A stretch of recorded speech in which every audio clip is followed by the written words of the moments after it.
Housing is big business in Breckenridge, and it's not disappearing anytime soon. In 2017, the town of Breckenridge set aside $30 million for affordable housing projects across town, and coming this year, there's even more money in the budget for even more projects. But housing isn't the only hot-button issue on the Breckenridge budget. Also making the budget this year is a proposed parking structure for the heart of downtown, along with a brand new and sorely needed water treatment plant for the far north end of town. Soon after the town council passed the 2018 budget, we talked with town manager Rick Holman to get the details on housing, the parking structure, the water plant, and other major items on the biggest town budget in Summit County. How big is it exactly? The 2018 budget calls for $161 million. That's up from $152 million in 2017. Phil Lindeman, Krystal 93 News Director, and I am talking with Rick Holman, town manager at the town of Breck. Rick, thanks for making time to chat today. Good morning, Phil. I'm glad to be here. Yeah, absolutely. And we were going to be talking about some of the big things that are in the works right now in Breckenridge and big things that will be coming up. And wanted to start right away with probably the biggest thing that's on everybody's mind, parking and transit, and that big new parking structure that could be going into town. So I know that pretty recently the town council approved a 2018 budget. What does that budget say as far as the parking structure? You know, what's the state of the parking structure right now? Well, I don't want to say it could be going in because I think it will be going in. I mean, we are well into the designing process of this, and we are only about 6 months away from actually breaking ground and starting to build this parking structure. So, Okay.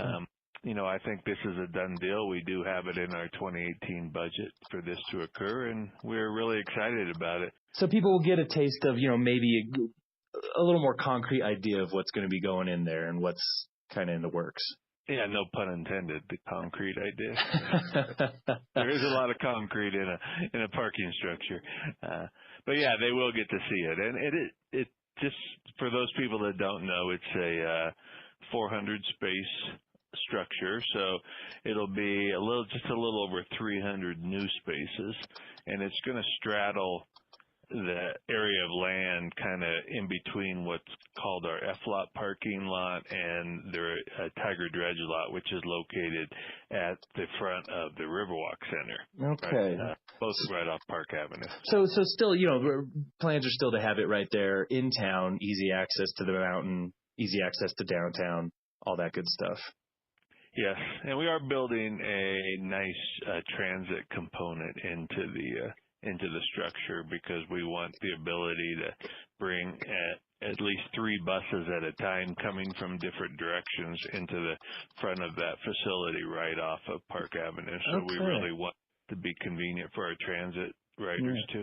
Will it take over for the transit center that's currently at the gondola parking lot, or will that still operate? That will still operate. This is just a supplement, and it just becomes kind of a secondary little hub in our system. Okay, great. So things are moving forward, and you said December 15th, you got the coffee talk where they'll be really discussing the nitty-gritty of things there. How about the dealings with Vail Resorts? Have the relationship there got a little better, or is there still some tension about who wants what and what they want to see? Well, I suppose you could say there's always a little tension because, they're businesses and both of us are looking out for our best interests. And, from Vail's perspective, they would like to see as many parking spaces as we can fit, obviously to house, our skier guests that come into town. And from the town's perspective, we have to work with the Colorado Department of Transportation, who manages that state highway, which is Park Avenue, and they will only allow us to add so many new parking spaces because of the size of the roadway and can only handle so many cars. So really? Oh, I didn't know that piece of it. Yeah, they have to, and actually we're making what's called an access permit. So anytime you build something that requires access off a state highway, it has to be approved by CDOT. And they were only going to approve initially 200 new spaces, but we have to give them a wayfinding package and how we're going to use signage to direct people to this location, how we're going to manage the parking, from people from a timeline standpoint, all of that has to be considered for them to add additional spaces. Plus, we'll have 3 different access points into the structure, which also helps to disperse the traffic in different directions. So yeah, well, so I guess that's one thing that I personally didn't realize that I guess it's more than pouring a big pile of concrete. There's a lot of pre-work that goes into something there, and especially because, like you said, it's on that state highway. It's on something that CDOT oversees. yeah, and I think most people that that live around here, they realize that there are peak days of the year that you can barely move, and that you're sitting in traffic gridlocked on Park Avenue, and we can't make that problem worse. We have to make it at least the same, or try to always improve upon it. So. Yeah, definitely. And speaking of improving upon transit and moving through town, there's some other transit initiatives that have been in place this year, and then will also continue into next year. What are some big ones? Some big changes happening there?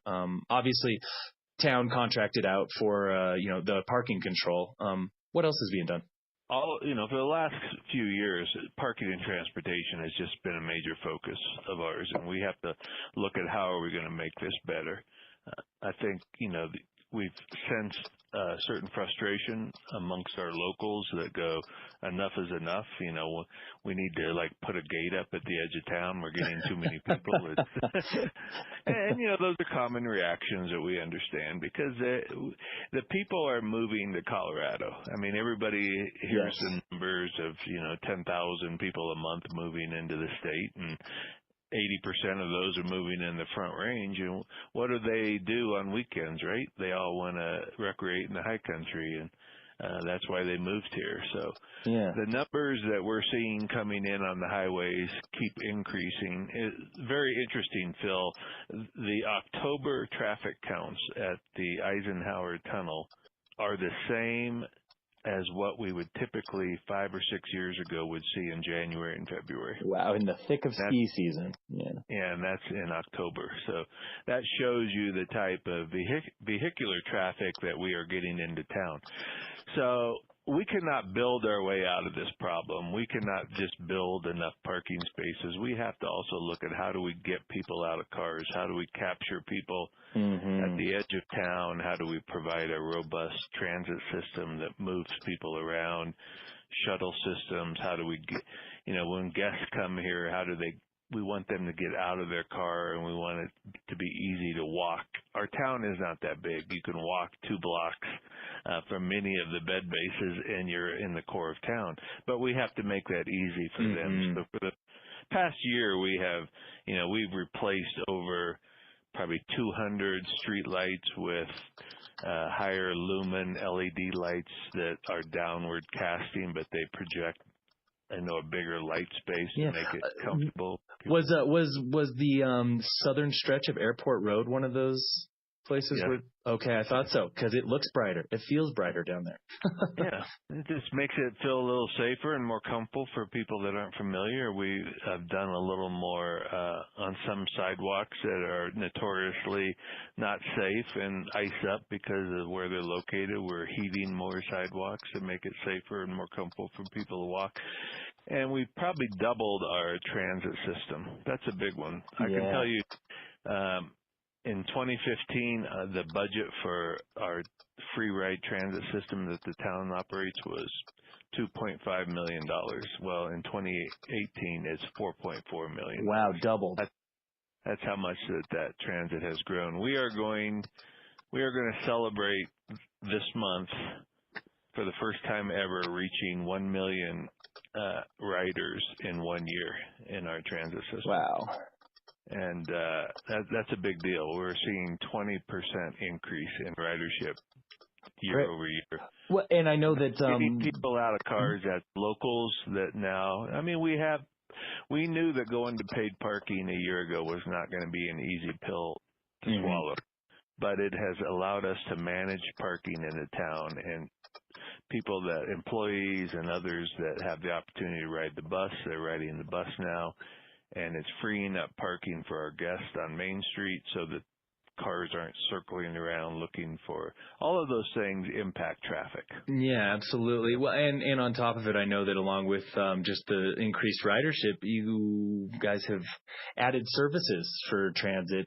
There's the new app for Free Ride, along with some of the signage and the LED signs and stuff. So just making it easier to move around town too, making it appealing to get out of the car and say, no, I'm going to leave the car at home. That's right. Our 20 busiest stops will have LED light boards at every stop telling them how many minutes away the bus is.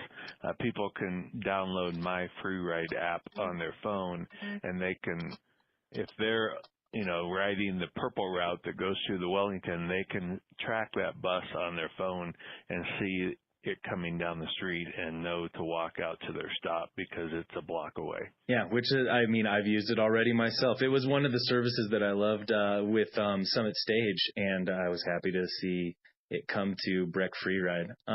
What kind of reactions have you had? Like you said, you knew it wasn't going to be an easy pill to swallow when parking was made paid in downtown.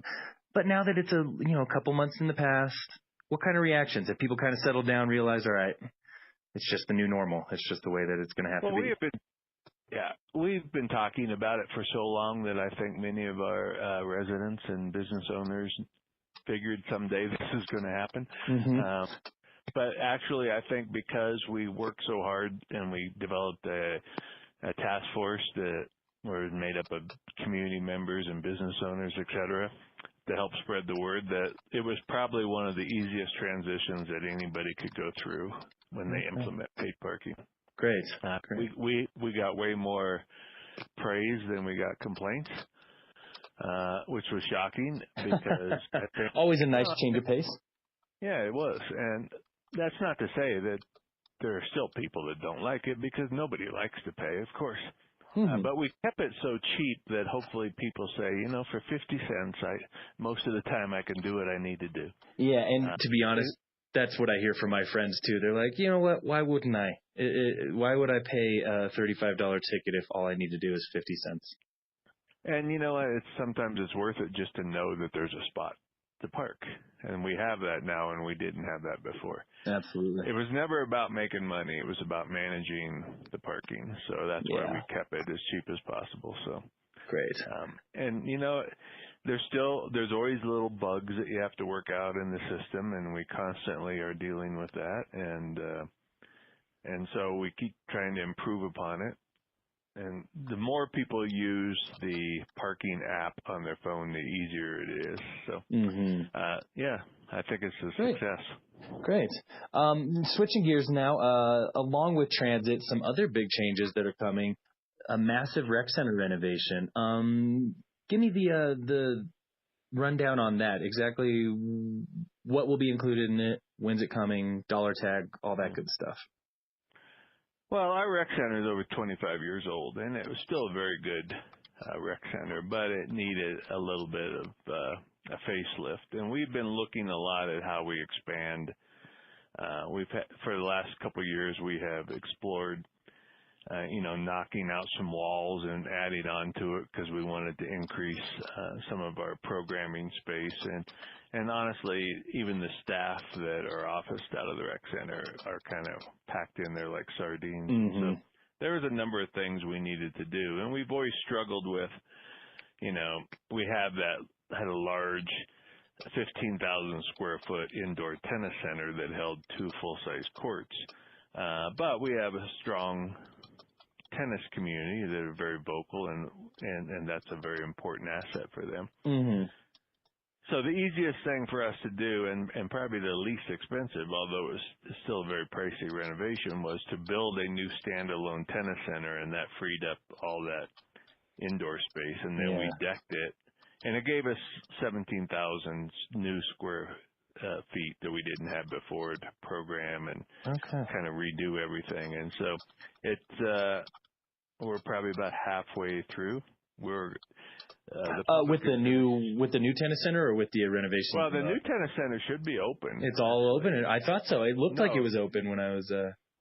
Well, it's open. They're finishing up. It's supposed to open before the end of the year. So okay, great.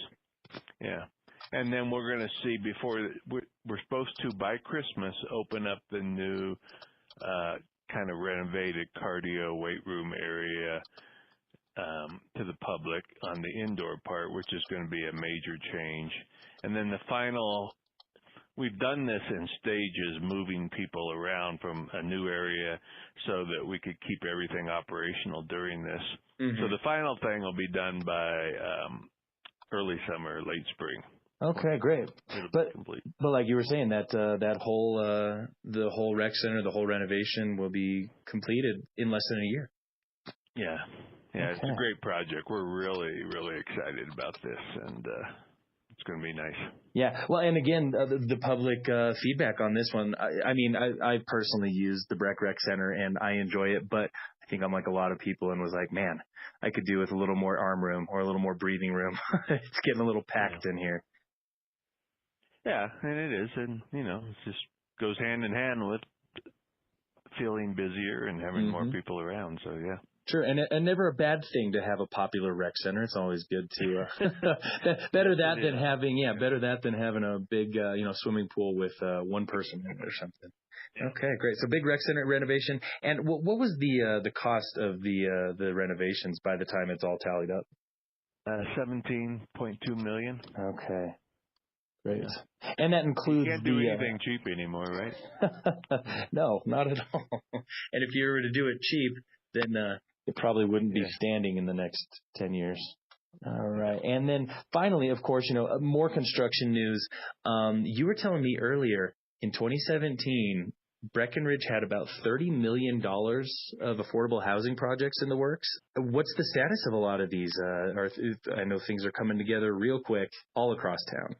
Yeah, I could not be prouder of our staff here at the town and what we've accomplished. And I think we've always been a leader in the county and in our workforce housing units. And, we currently house about 50% of the workers that are in Breckenridge, and that's our goal is to house more of them. We have about 1,000 units total right now that have some sort of workforce housing deed restriction attached to them. That includes rentals and for sale units. And, the voters passed that additional sales tax to help build housing, and we have just hit the ground running. And we know we've been in somewhat of a crisis situation across the county, and we have multiple projects underway, and we with rental units, we've just completed 2 additional rental units, which are a big need. One of them we did partnered with Summit County government that we did just up the road from the 7-Eleven there on County Road 450. Yeah, and people have been moving into Huron Landing, right? Yeah. Yeah, that's full. I mean, these things have all filled up within, a matter of days, and typically there's a waiting list of more people than we have units. So that shows you what the need is. We have the units that we did out it's called Denison Commons, which are 30 additional rental units, studios and 1-bedrooms out by Colorado Mountain College. Mm-hmm.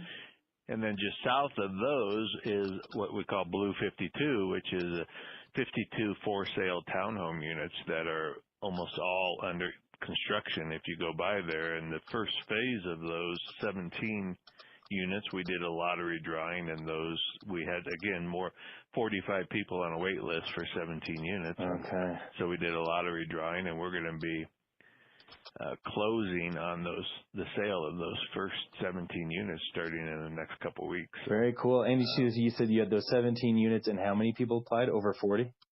Yeah, I believe there was 40 or 45 people in the lottery drawing for that. Okay.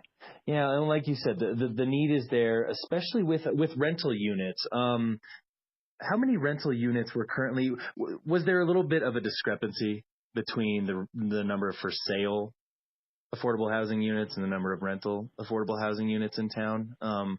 Just heard that more people wanted rentals. Was it off balance? Yeah, was it a little off balance? Like almost, people wanted rentals, but there just weren't enough rentals. I think there for a while, I think it was. We certainly were lacking rentals, and we know that we lost some rentals to short term. We know that there were units being used for long-term local rentals that owners were converting those to a short-term rental through, Airbnb and those type of markets, because it was much more profitable for the owner. And we know that's a problem. We know it's impacted our housing in the last 3 to 5 years, and so that's why it was important for us to get some rental units built quickly. We did that, and we still have the final part of this Blue 52 project. In addition to 52 townhomes, is 18 additional rental units that will be built there by next summer. So and then so what's great is we're doing all of that, and at the same time that we're working on this construction, we're in the planning process for the next development that will occur just south of those. We've identified we had the request for proposals. We've identified the builder, and we're doing planning on that next phase, so that there's no real gaps in these projects. We're trying to go from one project to the next project. Great. To meet the need. Is there a tentative name for that next development, the one to the south? No. Okay. But right now, like you said, currently planning for it and getting everything ready, and by the time those other ones finish, this next one will be rolling right into it. That's the plan and hope, yes. Okay, great. Any other big highlights from the 2018 budget, or big projects that are happening right now, or maybe even projects you think are big that people just might not be aware of?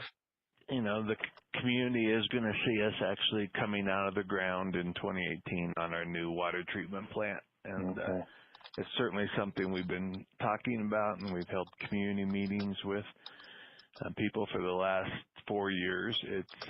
This is a big project. This is probably the biggest construction project that we've ever done as a town. Wow. Okay.